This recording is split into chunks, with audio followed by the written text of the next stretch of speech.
بسم اللہ الرحمن الرحیم نحمده ونصلي على رسوله الكريم اما بعد اعوذ باللہ من الشیطان الرجیم بسم اللہ الرحمن الرحیم ولا يحسبن الذين كفروا انما نملي لهم خير لأنفسهم إنما نملي لهم ليزدادوا إثما ولهم عذاب مهين صدق اللہ العظیم۔ محترم نوجوانوں اور میرے ساتھیوں، اللہ تبارک و تعالی کا احسان ہے کہ اس نے ہم سب کو ایمان کی دولت سے نوازا ہے، اور اس کا کرم ہم پر سب سے بڑا یہ ہے کہ اپنے پیارے محبوب محمد عربی صلی اللہ تعالی علیہ وسلم کی امت کے اندر پیدا فرمایا۔ میرے عزیزو، اللہ کے رسول صلی اللہ تعالی علیہ وسلم نے ہم سب کو جن چیزوں کی ہدایت کی ہے ان کے مطابق ہمیں زندگی گزارنی چاہیے۔ آقائے نامدار مدینہ محمد عربی صلی اللہ تعالی علیہ وسلم کی سیرت سے ہمیں واسطہ رکھنا چاہیے۔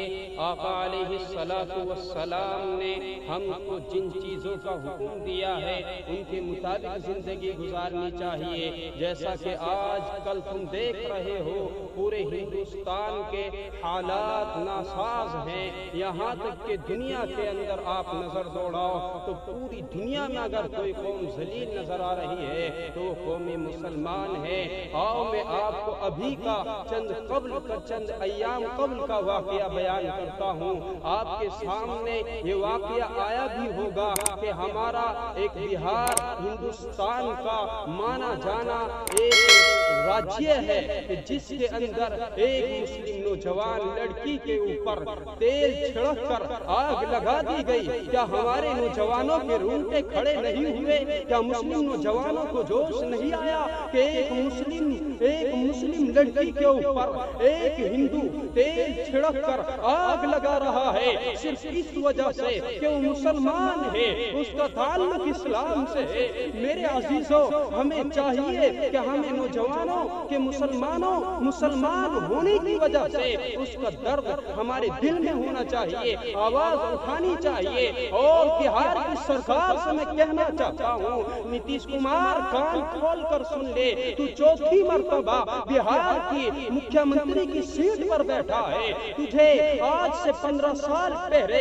جو تو نے کارنامے کیے ہیں ان کو چھوڑ دے، آنے والے 5 سال جو تجھے دیے گئے ہیں، جو تیرے لیے مختص کیے گئے ہیں، ان کو صحیح طریقے سے گزار، ورنہ وہ دن دور نہیں ہے کہ آج ہماری بہن کے ساتھ یہ کارنامے ہو رہے ہیں، وہ دن دور نہیں ہے کہ کل تیری بہن کے ساتھ بھی ہو سکتا ہے۔ ہر انسان انسانیت کے مطابق زندگی گزارنے والا ہو جائے اگر تو حکم کرے، کیونکہ ابھی تیرے ہاتھ میں سرکار ہے، تو وہاں کا رہنما ہے، وہاں کے لوگوں کو تو اپنے ہاتھ سے چلا رہا ہے، تیرا حکم چلتا ہے، وہاں کی پولیس تیری بات کو مانتی ہے۔ اگر تو اس مسلم نوجوان کی آواز کو اٹھائے گا ضرور اس گلناز کو انشاءاللہ انصاف ملے گا۔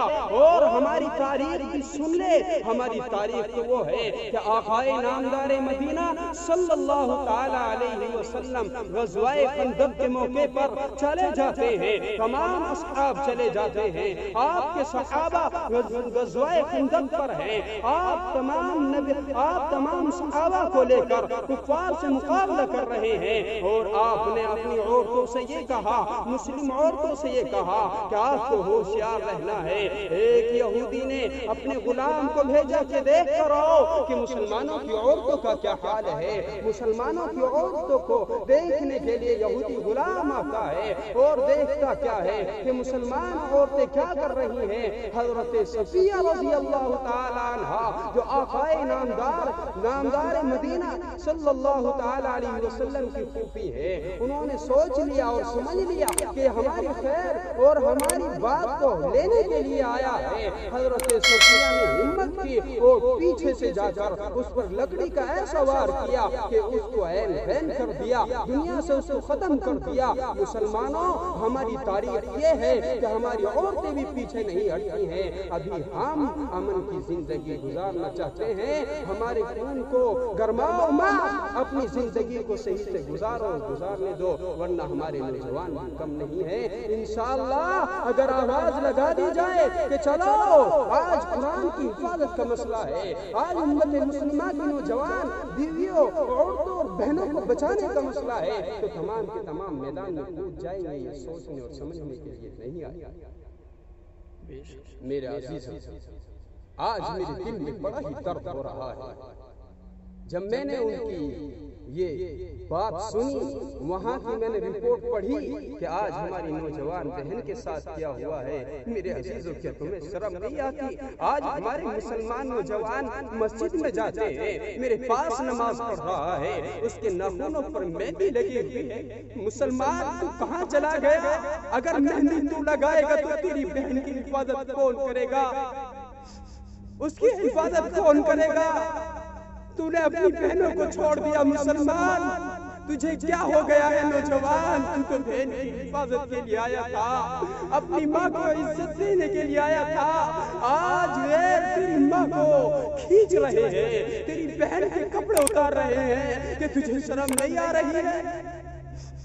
مسلمان نوجوانوں، مہندیوں کو چھٹاؤ، گلے سے اپنی چینوں کو دور کرو اور اپنی بہنوں کی عزت کے لیے کھڑے ہو جاؤ۔ انشاءاللہ اللہ تبارک و تعالی ہمیں پھر عزت دے گا، پھر ہمیں بلندی دے گا۔ اور میں آج دعا کرتا ہوں کہ تمام نوجوان اس کو سن کر آواز اٹھائیں گے اور گلناز کو انصاف دلائیں گے، اور بھارت کے اندر یہاں تک کہ مودی کے پاس یہ بات پہنچے گی کہ آج مسلمان کے ساتھ ہوا ہے، کل کسی اور کے ساتھ بھی ہو سکتا ہے۔ سب کو اس بات کو کان کھول کر سن لینا چاہیے۔